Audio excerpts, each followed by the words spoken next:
Hi everybody, my name is Daniel Madero, and I'm a current student of political analytics here at Columbia. And I'd like to introduce the panel on strategic voter mobilization and persuasion. Our moderator will be Dr. Michael Schwam-Baird. Dr. Schwam-Baird is one of our professors in the political analytics program. Those of us who are in the program have learned a lot from his experience, and I've actually had him for 3 classes, including this semester for electoral data and predictive modeling, where we're actually working on projects that use voter file data to predict aspects of electoral outcomes. So there's a little bit of our subject matter for today. Please help me welcome the panel. Thank you all for being here today, and thank you all for being here for our final and I think very exciting panel of the day on strategic voter mobilization and persuasion. I'd like to introduce our panel. So to my immediate left is Chris Wilson. He's the founder of WPA Intelligence, which is a prominent analytics firm on the Republican side for Republican campaigns. He was named Pollster of the Year in 2021 for his work on the Youngkin campaign for governor of Virginia. He's also worked for Cruz for President, and most recently as head of analytics for Don't Back Down, which was supporting Ron DeSantis for president. Just to his left is, let me get her, oh yeah, there she is Christina Coloroso. She is the executive director of the Analyst Institute, where I spent a little time myself. AI helps to develop and evaluate data-driven methods for Democratic and progressive groups. Previously, she was director of analytics at Catalyst, a voter file company, and previously worked for the Democratic Congressional Campaign Committee as well. Harry Giannoulis is next to her left. He's the founding partner and CEO of the Parkside Group, which is a strategic communications and public affairs firm.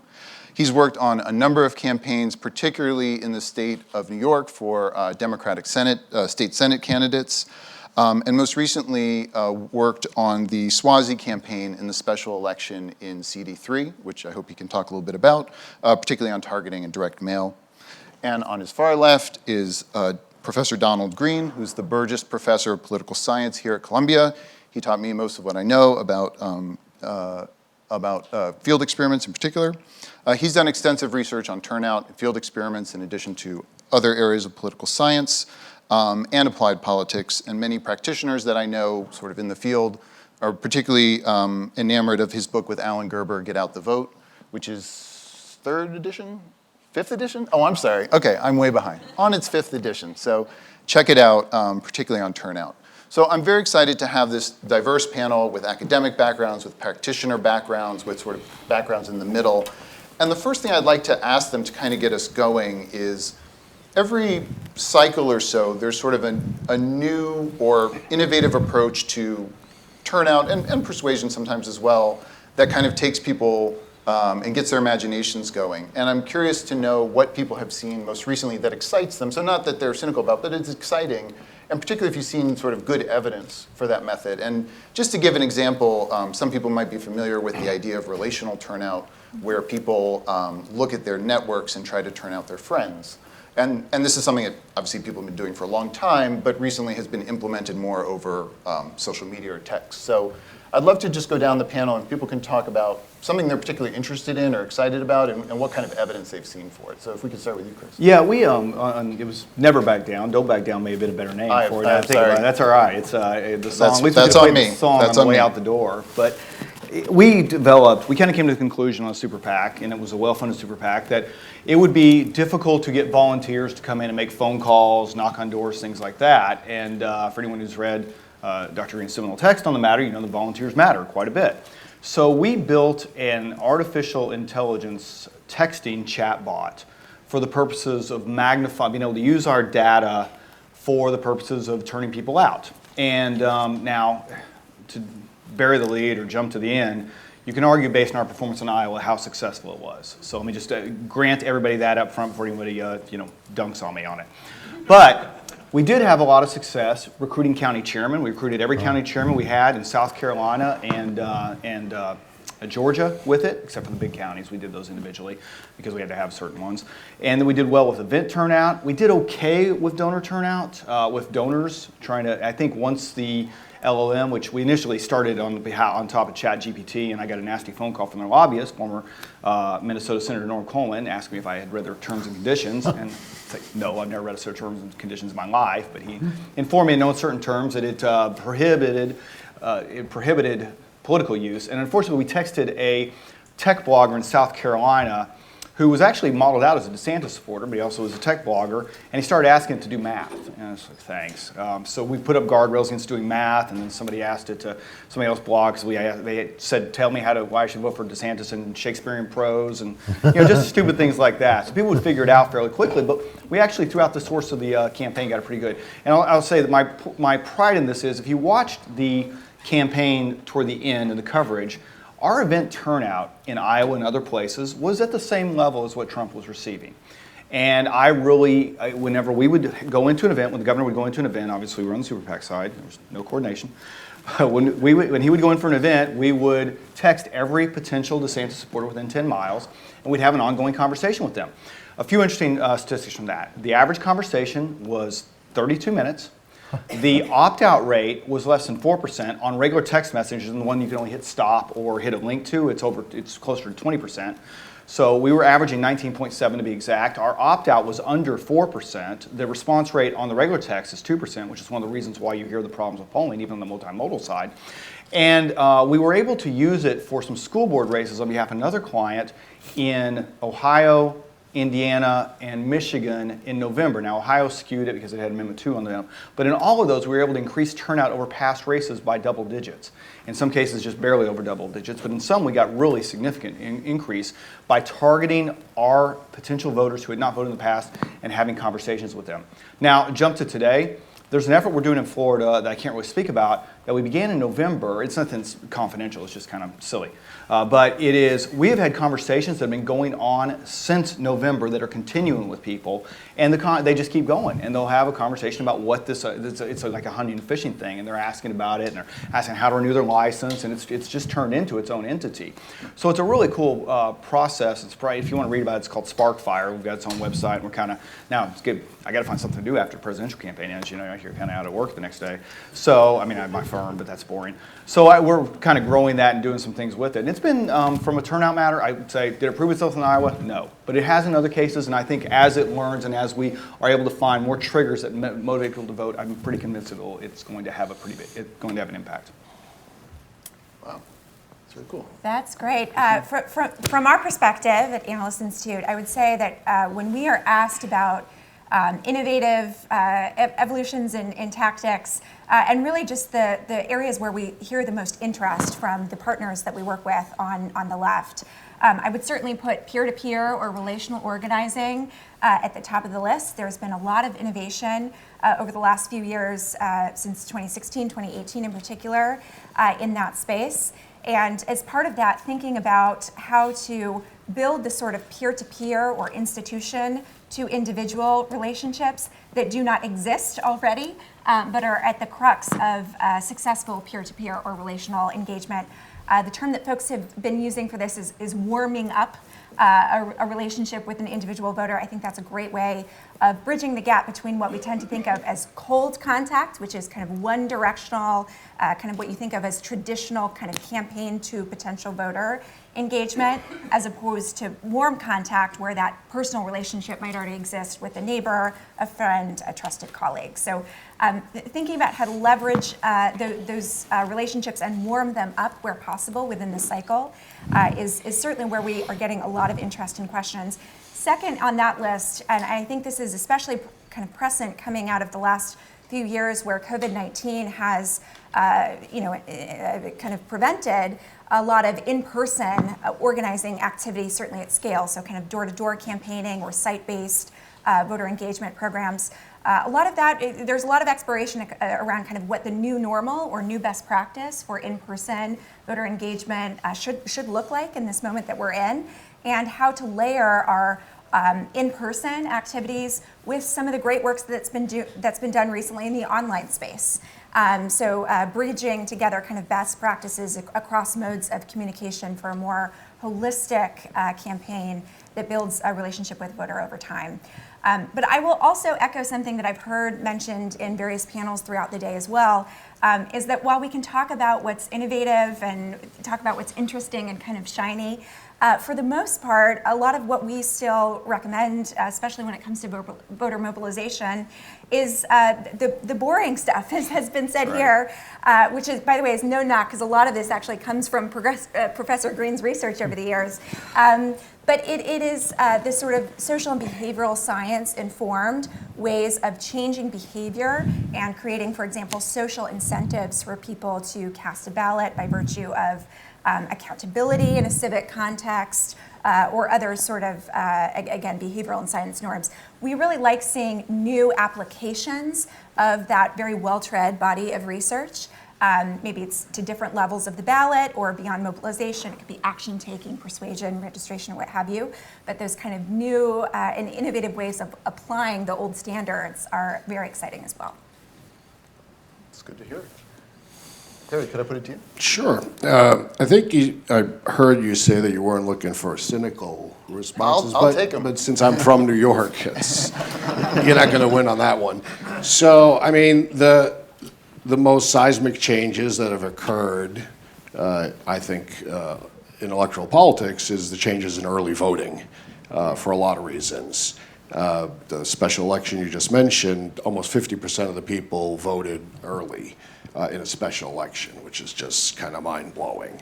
And people who are practiced in the business were really excited about the possibilities of information you could get from early voting. I mean, here's like this kind of peek into the future that you could see who voted and you could see from what area, so we were all kind of just like, this is going to be amazing. This is going to change the world.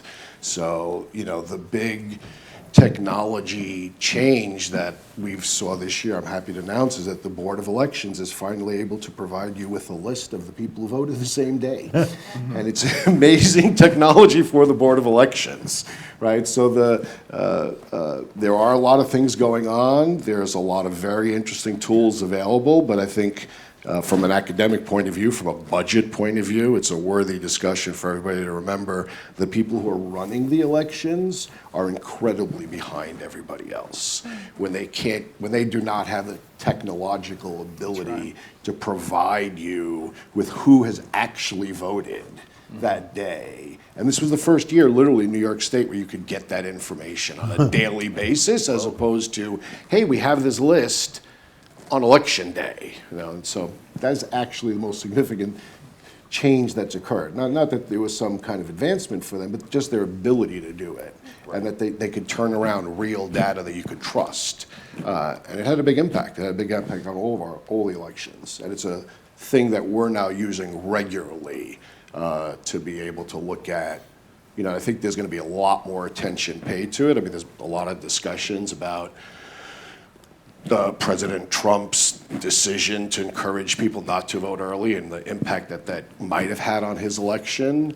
And there's a lot of discussions about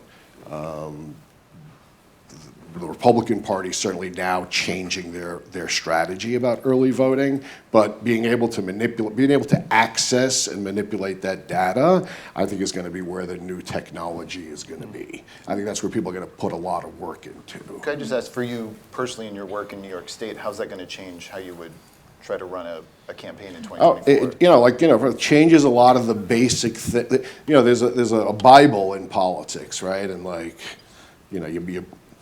you break it all the time, right? Like you do the other Bible. But, don't spend early. Well, if people are voting early, you got to spend early.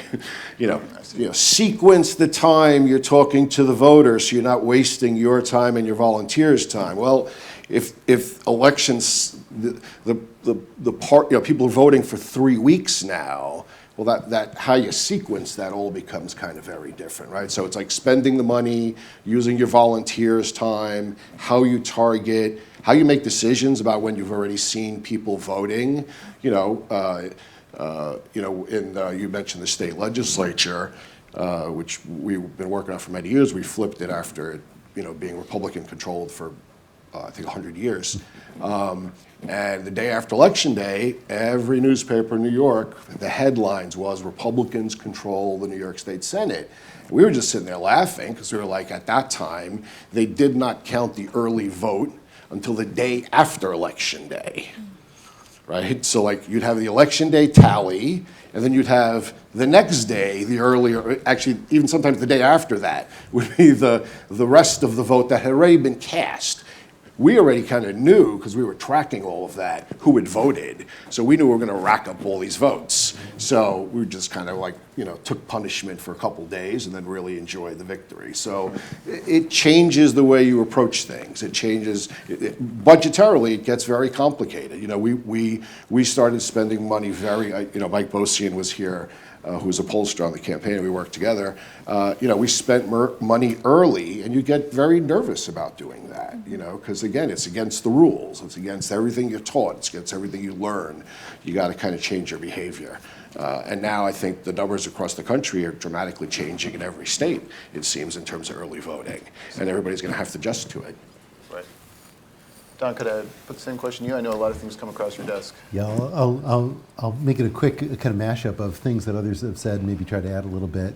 It's fitting in some ways that the turnout panel is at the end of the conference because we're sort of the last thought of the campaign. And part of the reason that's especially fitting is that some of the things that we often want to study the effects of are only studyable sort of in the last few weeks of the campaign. And so nobody, for example, is knocking on my door to talk about turnout experiments for October and November because it's just not on their radar yet, but it will be.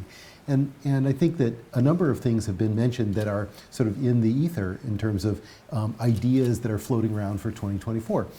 I think that in much the same way that 2012 was a less, vibrant campaign, especially on the Democratic side, than 2008, 2024 is expected to be a little less gripping than 2020 was in terms of overall turnout.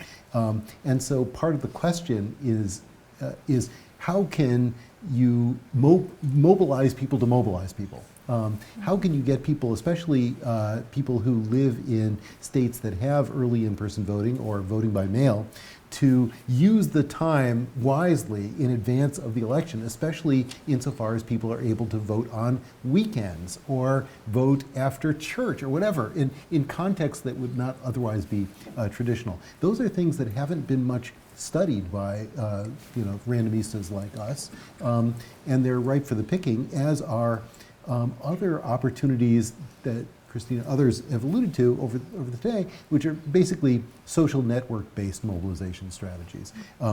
Our society is more partisan segregated than it used to be, and that provides opportunities for mobilization in many contexts that might not have otherwise lent themselves. So workplaces, churches, schools, coffee houses, whatever you might say would be a good place for mobilizing voters. Well, these are now more sort of uniform in their partisan complexion and therefore much more attractive as possible sites for mobilization, especially insofar as you can say to people, you can go from this coffee house or this whatever, this homeschooling association meeting to the nearest polling place and do it sort of as a group. And then the last thing I would say is that many people, ordinary people, but people with a kind of activist bent who aren't necessarily connected formally with a campaign, want to know what they can do in the last week or two.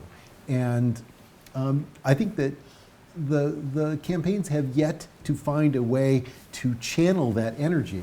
And it's probably the highest payoff segment of society when it comes to mobilization, because they can mobilize their low propensity friends and coworkers and relatives and everybody else. And even if every person's only generating, say, 10 votes, it leads to an enormous aggregate number in an era where people are so networked.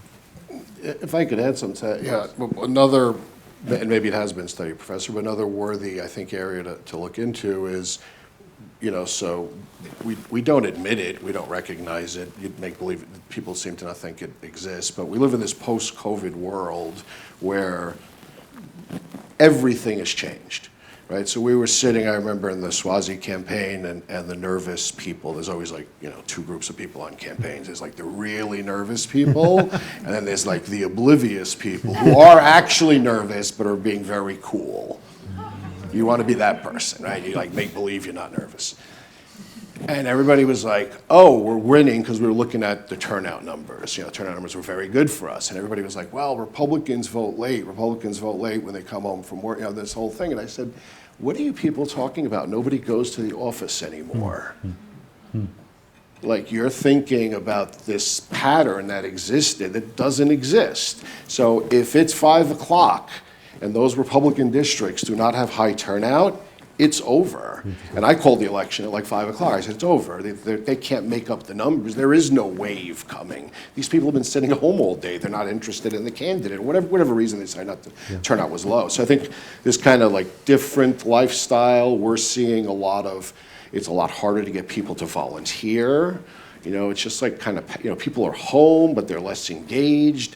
They don't want to be bothered as much. They're getting a lot of mail. They're actually home, and now they're probably like reading it, where you used to kind of throwing it away. Again, a lot of things have changed, and we haven't really, on the campaign side, I think, especially on the mobilization side, really figured out what the impact has been. I mean, I don't have the answers, but the world is different, and campaigns have to come to realize that. I wanted to ask, I might come back to Chris for this first. We're a political analytics firm. Many of us come from a relatively quantitative or analytics backgrounds, but that's not necessarily where a lot of campaign staff and candidates are coming from. And I wanted to ask, particularly on, any campaign, but high-level campaigns, and particularly around persuasion, I think, how you talk to the campaign operatives and managers about evidence and about how you know as best as you can what's going to work and what's not going to work. And I'll just preface this with saying I really appreciated Becca's talk about uncertainty, because I often find that's a very hard thing to communicate while still making a recommendation. Yeah, it is. I agree. The way she went through her explanation of the way in which analytics were applied to the campaign, I thought was fascinating. Actually, one of my good friends is a guy named Alon Kriegel, who played the role of head of analytics for Hillary Clinton. And he and I do a lot of panel things together, and Alon will tell the story regularly that he gets a lot of blame. Like, oh, you said we had an 80% chance to win Wisconsin. So yeah, I did, but that means there's still a 1 in 5 chance that we lose it. And it's like nobody wanted to figure out the 1 in 5 because it was 80% likelihood that they would win it. When it gets down to it, he wasn't wrong. It was the 1 in 5 where it came out. And I think it is a challenge to explain to people in the campaign that are not data people that when you give a probability, that there is always the other side of that probability. You've got the higher score, but then there's still the lower score. But from an overall standpoint of just the utilization of understanding how communication can have impact, we tried on Never Back Down to do a study like this. We actually tried to repeat the Green and Gerber study to see if there was some modern applicability in different areas. And Sasha Eisenberg wrote a piece on this for Politico magazine that you can look up. I think it was back in April or May, in which the only thing we found that was unique and different was that the delivery of a video by mass texting, this is before we had gotten the AI texting worked out, and we haven't tried the same thing there yet for the purposes of studying it, had almost the same recall effect as a television ad that was on broadcast that did not have cable behind it. Now, if it was broadcast, run on broadcast and cable, it was higher. But it was almost at that same level. And it was higher than mail, and it was higher than radio. And what else did we test? I forget, there was something else we tested. So we went through, we did a big study on this. It was across, I think, 22 different media markets around the first 4 states, and we were already going to do the TV campaign. The idea was in the spring to prop up the governor while he was finishing the legislative session, and then our plan at that point was that we just completely stop. We wouldn't run ads again until the fall, but anyone who reads the New York Times knows how that turned out. So it was a process in which I can't remember the exact results of the study outside of that text, and that was the one big surprise for us. And I do think the applicability of that from a persuasion standpoint is something I certainly have and will continue to use going forward. Yeah, that's actually, pretty amazing. Christina, I'm curious, you're talking often to campaigns. Obviously, you're talking to them about experiments, but you're also talking to them about meta-analytic results, and Don could probably speak to this too, but how do you use that to either persuade campaigns that we already know what to do because we have all this good evidence, or you should really test, and this is what testing means? Yes, it's a great question. It's something we spend a lot of time thinking about. And as context here, when we are talking with campaign folks, that is a very big coalition. That's everything from analytics and people with kind of academic quantitative training to very busy campaign managers at all levels, to field organizers or digital strategists who might have very kind of niche knowledge about how one aspect of a campaign works, to vendors and consultants. And all of these people are approaching and trying to make sense of the data and recommendations that we share in ways that are specific to their own use cases. We have followed and started implementing a lot of the things that have been shared here today to help people kind of think about both uncertainty, but also, I think a core question for anybody using political research or analytics is, what would I do differently based on the outcome of this test or this analysis? Because if you're going to run a study and your plan is already locked in, there's no room to change based on what you learn, then it's a waste of money and time and lots of other things. But where that's not the case, you have the opportunity to shape your framing of the findings in a way that speaks to what actually could change in the context of the moment. So the things that we do include, not only sharing a point estimate, but being very clear about confidence intervals and levels of statistical significance around that finding. We talk a lot about ranges as well, and I think the idea of ranges, even for not mathematically or statistically inclined people, can be a helpful way of thinking about the sort of buffer that exists around these numbers that we do kind of add a level of kind of perfection around. But honestly, a lot of what we've been doing more recently is to spend the time translating what is often very complex sort of academic style research into really tangible one-pagers. So think about, for our campaign managers, a checklist, for example, that says, my door-to-door script needs to say these 3 or 5 things. And when I hand you that checklist, you don't necessarily need to know all of the depth of research that underscores each word that's on that checklist. You need to know that we've done that, and that's how we've arrived at those very simple takeaways. But we've done that work for you, and instead we're kind of focusing on what you can change, what you can do differently. And you asked about our meta-analysis in particular. This is also something that has been a tool of ours in helping people understand what this information means and what to do with it. We're fortunate enough to sit on top of something like 900 or so randomized controlled trials at this point that we've conducted in-house about different aspects of modern campaigning on the Democratic side. And we, in addition to that, have access to all the great work that's been done in academia and by fellow researchers on the left. And related to this idea of what to make of uncertainty, I think there's also this dimension of what to do with sometimes conflicting results.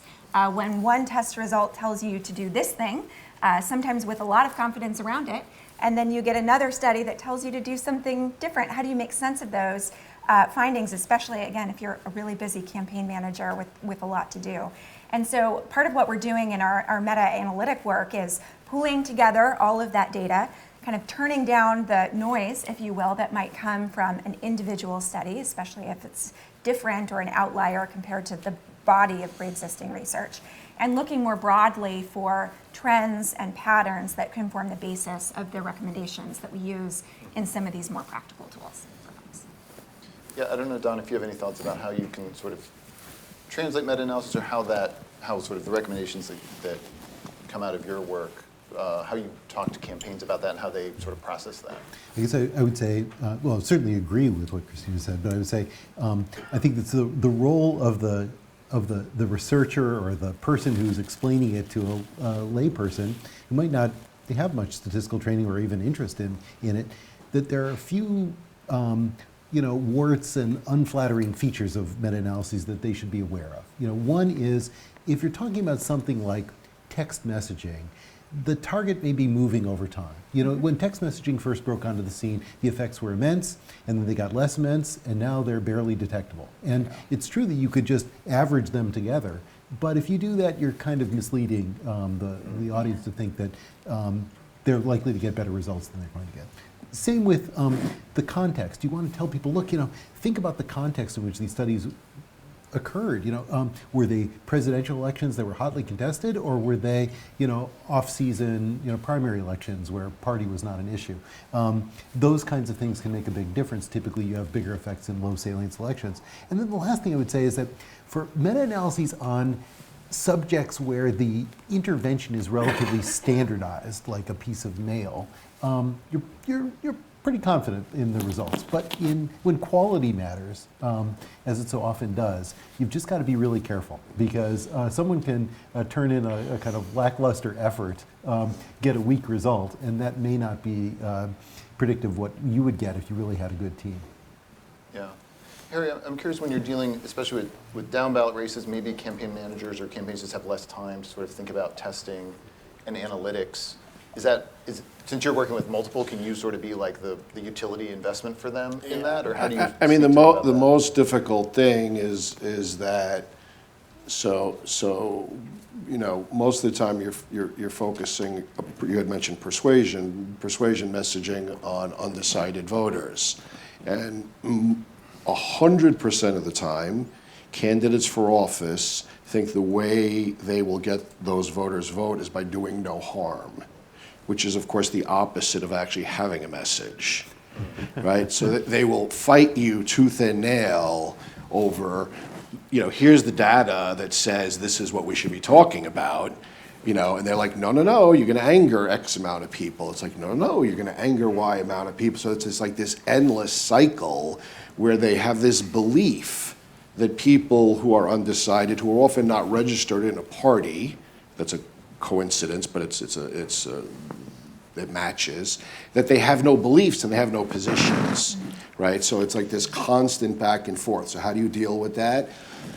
Honestly, obviously you use polling, you use some targeting, you use some past data, and a lot of it is hand-holding and psychology. There's like the trust that occurs between a consultant and a client really matters, because they're willing to take a leap in their minds because they're not familiar with data, they're not comfortable with data, they're not even interested in data, right? They really are not, right? Their profession is a profession of being generalists. If you go pick a member of Congress, like, they will be able to tell you a lot of things about a lot of stuff and nothing about anything in detail, right? That is what the business of being a politician is.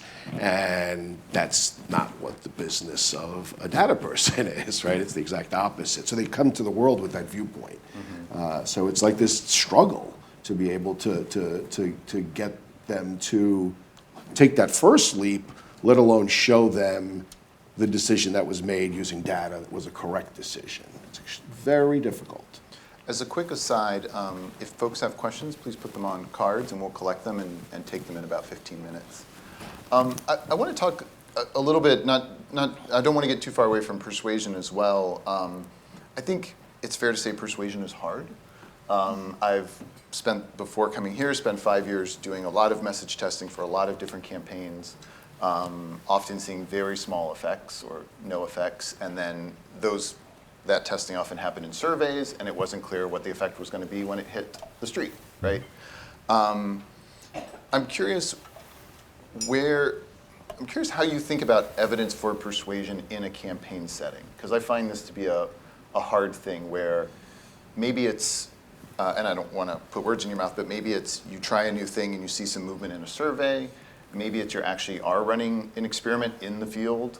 But I'm curious how you think about that in the campaign setting, because there's a lot of influential research that most persuasion doesn't work in the field. Obviously, it can't be that none works. We do have some experiments that are successful.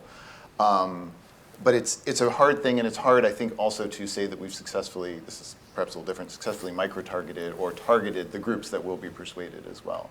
And that might be controversial. People might not agree with that. But I've certainly found that to be hard. So that's a lot, but I'll maybe hand it to you, Chris, to how you think about that. Well, it's the important distinction is it's who are you, what university you're talking about. And I should have pointed out the test that we did before was with a Republican primary for president of the United States Right. with people who were well known.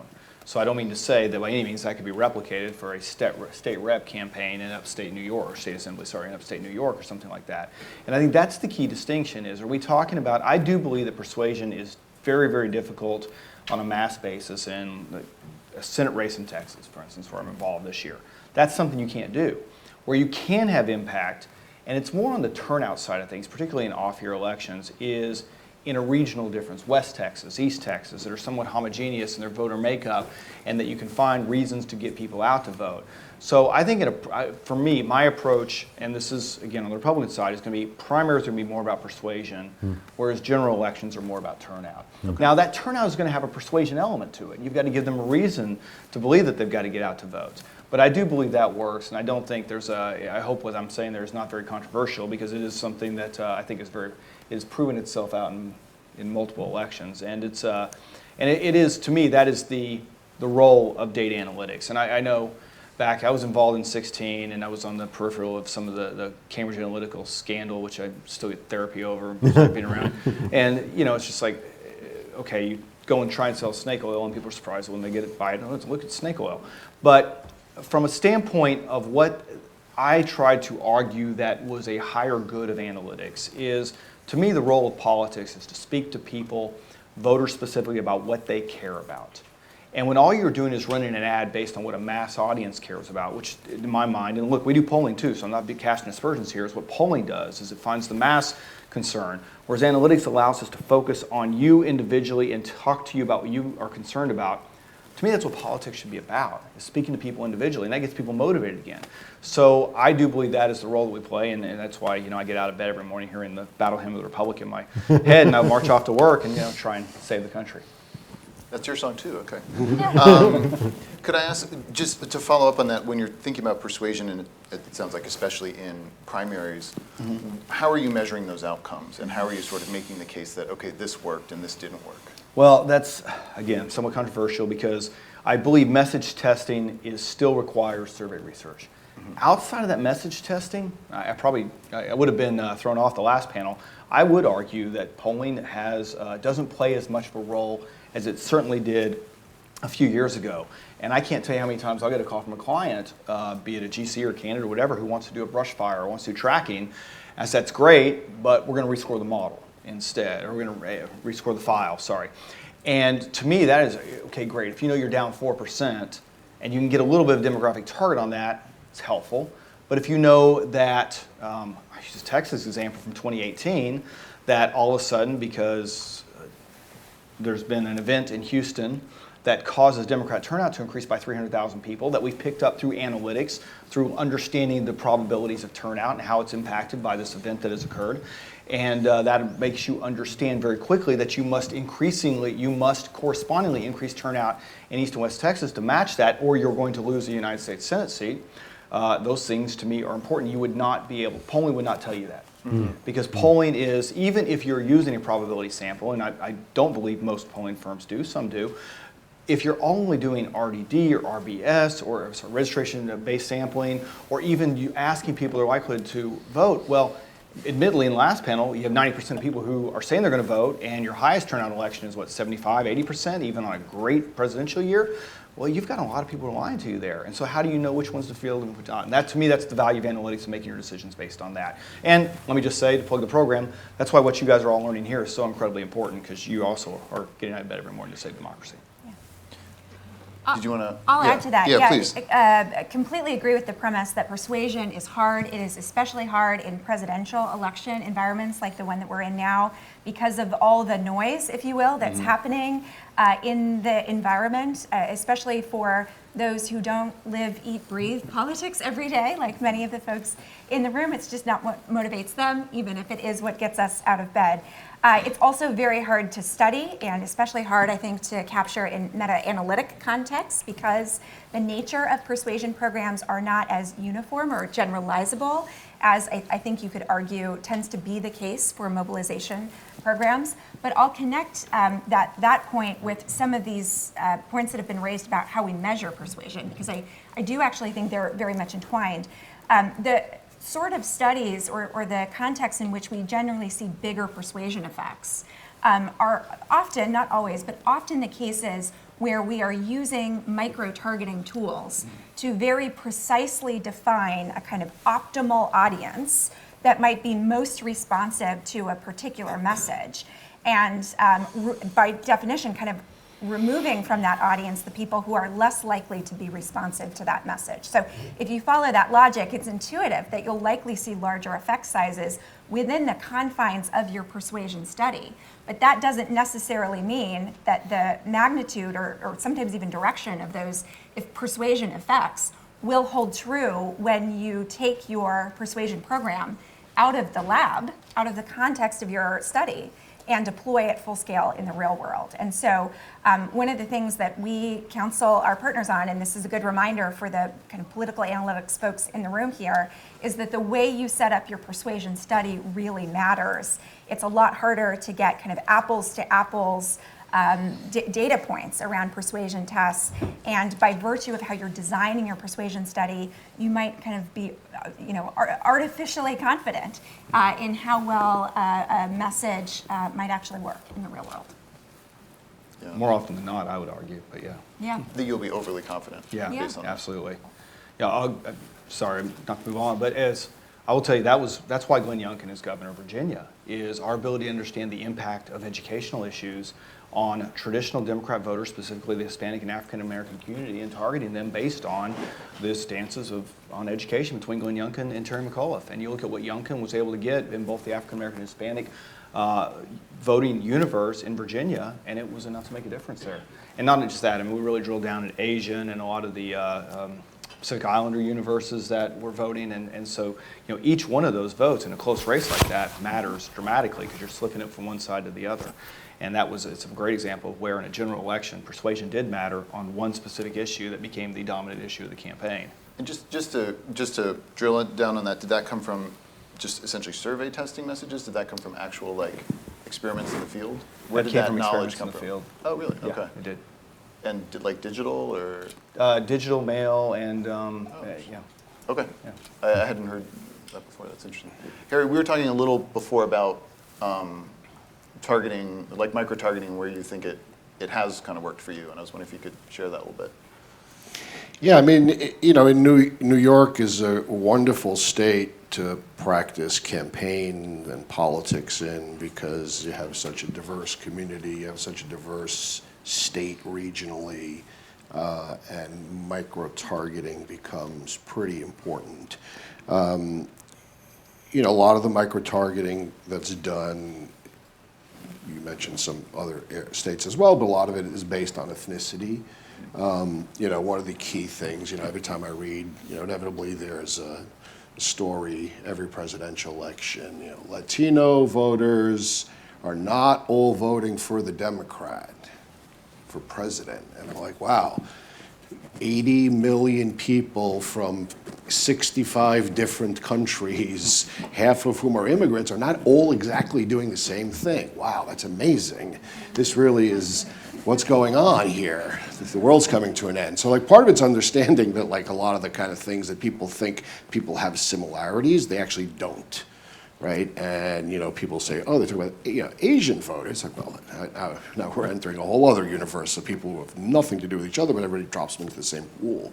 So a key thing is to use all kinds of research tactics and ethnic kind of sorting and figuring out different groups. Their different views, different vehicles they use to communicate, getting into those places to be able, to talk to them, to motivate them, to find out what they're interested in.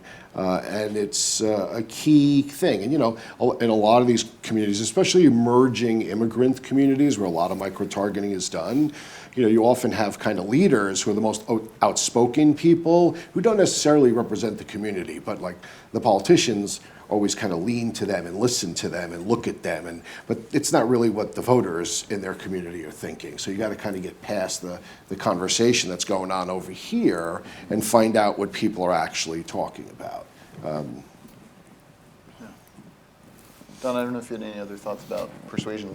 I guess what I'd say that the jury's out. And the reason the jury's out is because there are really two competing sets of randomized trials. One set of randomized trials basically argues that for general elections for relatively well-known candidates, so these are not candidates that are new to voters, but candidates that are known quantities, the amount that you can move people even with relatively short-term experiments, sort of point-blank survey experiments of the sort that Chris was describing, and getting an almost instantaneous response to a TV ad, the effects tend to be rather small, and even not terribly long-lasting, so suggesting that maybe the net effect would be small. On the other hand, there are more aggregate level analyses done by Lynn Vavrick and others, suggesting that the overall weight of advertising tends to benefit the advertising candidate. It's not experimental, but it's a head scratcher, because how could they both be true? So this is, I think, where the literature is. And then the micro-targeting literature is also a bit of a wild card, because it could come down in either way.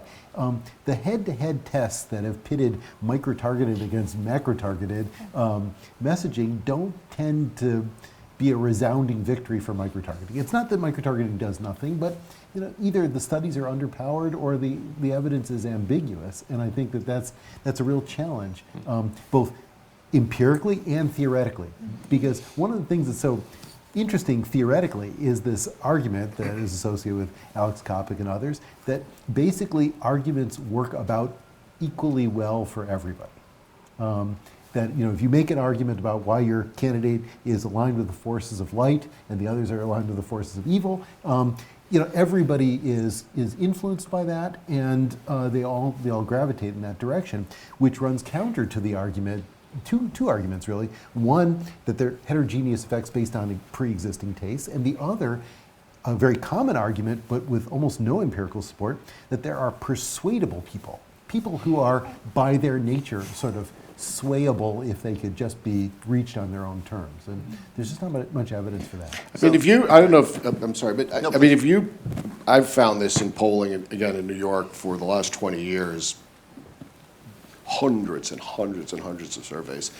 The amount of persuadable people who really don't self-identify as Democrat or Republicans is extremely small, right? So while they may be blanks, not registered, while they may be swingy, at the end of the day, the universe of true persuadable people is extremely small. Now, you spend a lot of your resources, maybe it's a fishing expedition, maybe it's a paranoia that you're going to lose the ones that you have, and that's where you spend most of your resources. But I would agree with that. In all of the data we've seen, that universe is extremely small. Yeah. I want to put in one plug for interesting ideas for persuasion, which is the effect of early persuasion. Now, we know that early persuasion will decay, like most persuasion, but there is some evidence from some studies that I can't fully reveal that if you sort of keep with it, it can persist. And that it can be big to begin with because other people aren't communicating as much. There aren't as many sort of pre-existing attitudes already about candidates. So I think it hasn't been studied a ton, but early persuasion I think is very interesting. And I just want to make clear that the point you were making, just so people are there, which is there's this idea that there might not be fundamentally persuadable and not persuadable people, but everyone tends to move somewhat, but from different levels. Yeah. So Republicans will still be mostly not for the Democratic candidate, but they will also shift slightly from their very low level to slightly more Democratic, just as very Democratic people will also shift, just from a much higher level. And this is in some sense the fallacy of very, very naive, I'm not accusing any particular person, very, very naive kind of survey analysis. Because the most naive kind of survey analysis says, oh, these people are against us, and these people are for us. So we should really be focusing on the people who are for us. Well, yes, from a turnout standpoint, but from a persuasion standpoint, it's not totally obvious. Right. So moving somebody from a 15% vote to a 20% vote is like moving somebody from an 85 75 to a 90% vote, holding turnout constant. Now, what often happens is candidates are very squeamish about reaching out to the other side for fear of either mobilizing them or counter-mobilizing them. And it's just not totally obvious what is optimal from a campaign standpoint. It might be better to show up and give a sermon or a talk at their church just to show that you're not aligned with the forces of evil and move everybody from 80% against you to 75% against you. Do you have any opinion on that, as someone who's like running campaigns? Or Well, I think the key part of what Don said is what was left out of it is if you're making that decision based on survey research, well, by definition, everyone who's in that sample is going to turn out because every pollster is worried about putting out, and I feel like I need to keep pointing out, I mean, we were polling for, I was named Pollster of the Year in 2021. But to make it into the sample, you have to be a voter. So you don't really need to turn those people out. By definition, they're already voting. It's people who don't make it into the sample that, if I was only looking at polling, would keep me up at night. Yeah. Okay, I could talk about persuasion, and I'm sure many of us could for a long time. I want to get to a few audience questions. This one I think is interesting, might be a little more New York or just in a few locations. So Harry, you might have a sense of this, or other people might, which is what would change, or what kind of approaches should people use for, and I think this is particularly about persuasion, for ranked choice voting elections? And how does that change strategy? And Harry, I don't know if you've worked on some of these now that New York has some ranked choice voting, or if other people have in other locations. Well, the Youngkin nomination was ranked choice. Oh, okay. So Yeah. did that change how Oh, you absolutely, it your changed approach? everything. It's a whole case study though, because we didn't know what it was going to be until 3 weeks out. It was going to be a firehouse primary. It was going to be a convention. Oh, it was right. just a Okay. disaster. So we built a model for everything. Great for the billing aspect, but when you're trying to explain to the former CEO of Carlyle Group who knows a little bit about math that hey, it might be this, it might be this, it might be that, and like what? So anyway, yeah, never mind. That's not a great case study. Go ahead. I mean, it's a good example of what I said earlier. So yes, we've done a bunch of races in ranked choice voting, some mayor elections. Every single person who ran for mayor in the last election told me my strategy is not to piss anybody off because I want to get their number 3 vote and that's how I'm going to win. And they thought that was their definitive win strategy. And I would just look at them and be like, by the way, none of those people won. And I don't think that's a winning strategy. Because at the end of the day, I think in all of the ranked choice voting in New York that's occurred, even in the more local like city council elections and borough-wide and other citywide, the person who had the most votes in the first round is the person who had the most votes in the last round. Some of it's just obvious math. Even a slow person like me could figure that out. Is as the votes go away, there's a smaller pool, and you got to make up a lot more votes to get. So it would be a statistical strange occurrence that all of a sudden you would burst out with this group of votes. But so people have a strategy, in terms of a persuasion strategy, which is anger the least amount of people, so I'm appealing to the most. To me, it's nonsensical. You should run a campaign that's true to yourself and who you are and what you want to talk about and what you want to do, and that's either going to be appealing to voters or it's not going to be appealing to voters. And so I don't, it's a good question though, and it's a lot of conversations. I mean, the only time it's kind of relevant is, New York is still somewhat, a lot less, thank God, but it is still somewhat tribal in voting in certain communities where they'll vote from somebody from their own background, whether it's an ethnic or a racial background. Those patterns certainly still exist.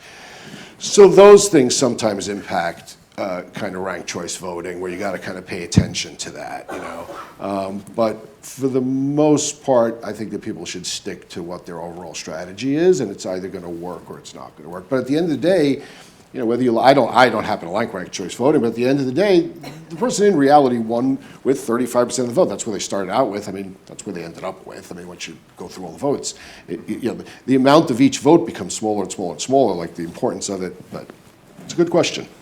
Chris, can I ask, if you'd known from the beginning that it was going to be ranked choice voting, you could have planned for just that? No, we did. We prepared Would for that it. have I was sort of changed? dismissive of it earlier because it was such a disaster in terms of finding out. We did sort of calculate that it would ultimately be that. And so we knew what the top issue that would push someone toward to Glenn Youngkin, the top few issues, but we also knew what was the best issue to appeal to a Pete Snyder voter with, what was the best issue to appeal to Amanda Chase voters. So that drove our mail program, was the ability to know what it was we needed to talk to them about.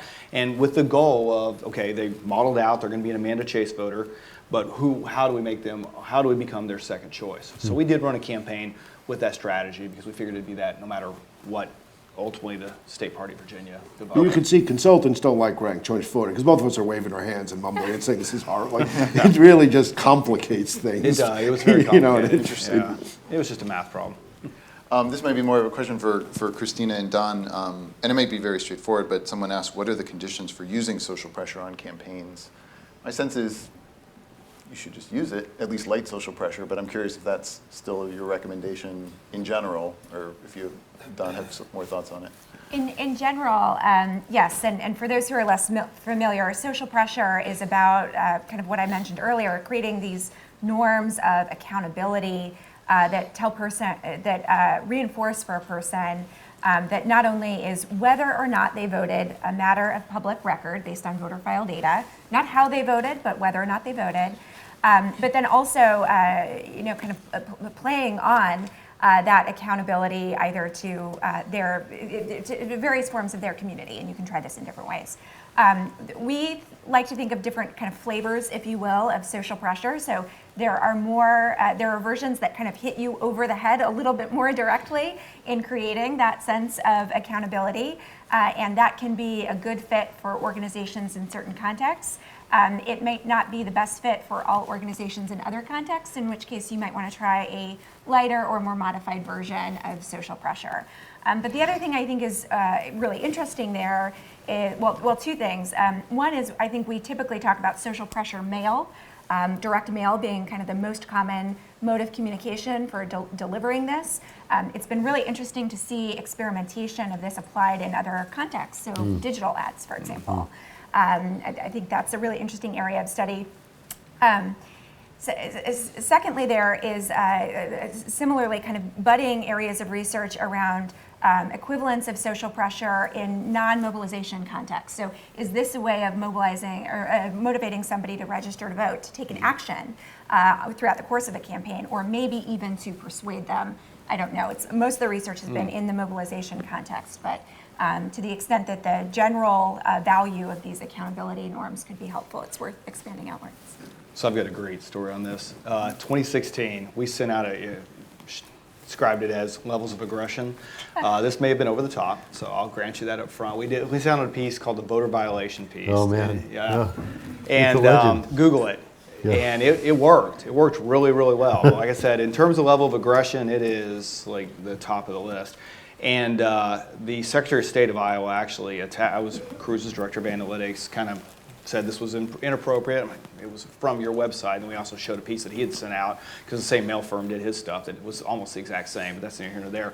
So Donald Trump, because he loses Iowa in 2016, actually holds a press conference and calls for a re-execution of the Iowa caucus because it was unfair that we won because we sent out this mail piece. So that's social pressure it worked, but there can be ramifications after the fact. Well, this topic reminds me that this week we're mourning the passing of Hal Malchow, who was a real innovator in this area, and Hal really resisted the idea of heavy-handed social pressure that shamed people and wanted instead to innovate in the direction of positive social pressure. Join an honor roll, be one of your neighbors who is a perfect voter, and so on and so forth. And so many of his early experiments, and he was really a pioneer in the area of political analytics, were about that.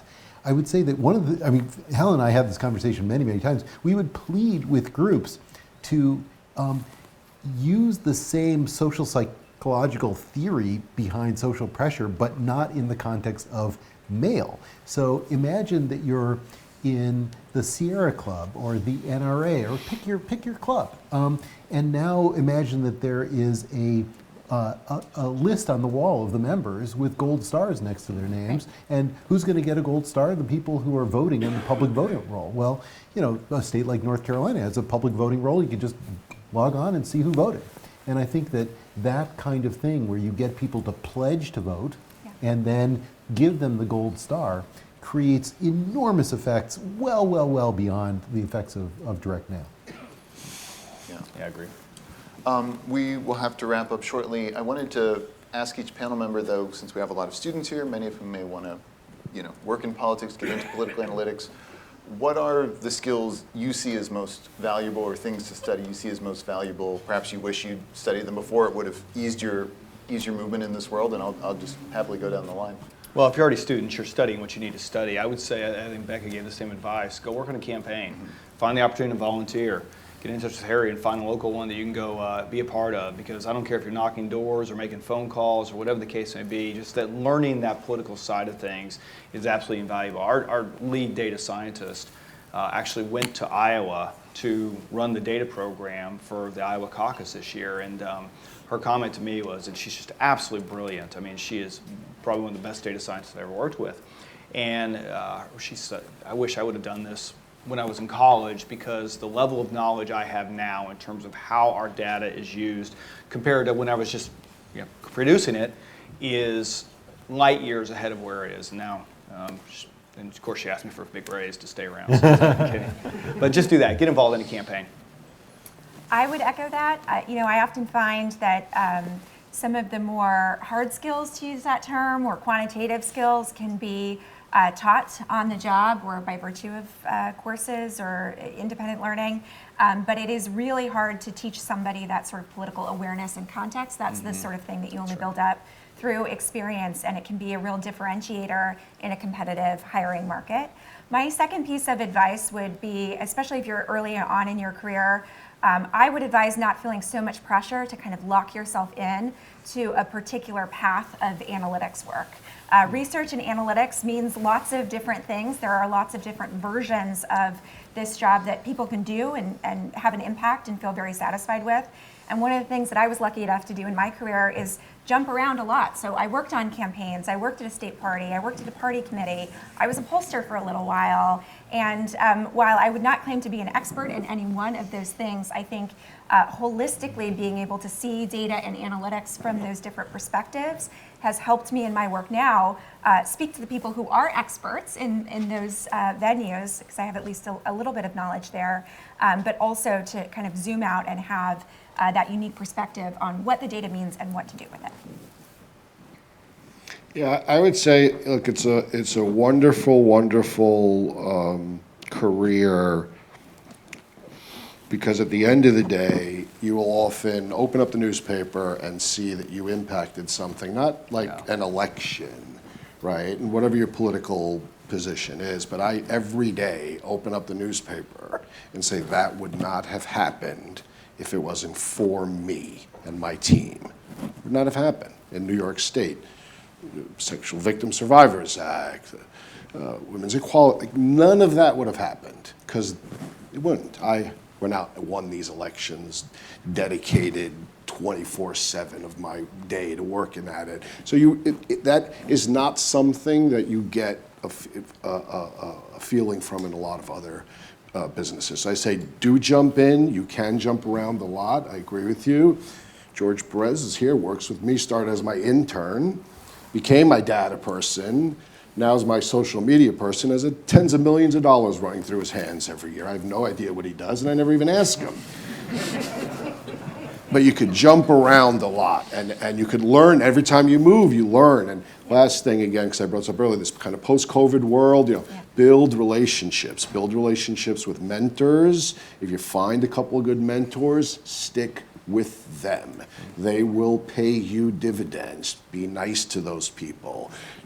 Talk to them, communicate. Mentors are extremely important in life, even in this kind of weird world we're living in. You want somebody to care about you and to say, I'm going to give them a leg up. I'm going to help them. I'm going to give them a recommendation for a job. I'm going to say good things about them. No matter what your age is, having mentors is key, in my opinion, to it's not about success, it's about being happy, right? That's like the goal. The goal's not money and all that. The goal's being happy. And so those things are important. I certainly agree with the idea of diversifying your portfolio and the adage that 90% of life is just showing up, especially in the world of politics.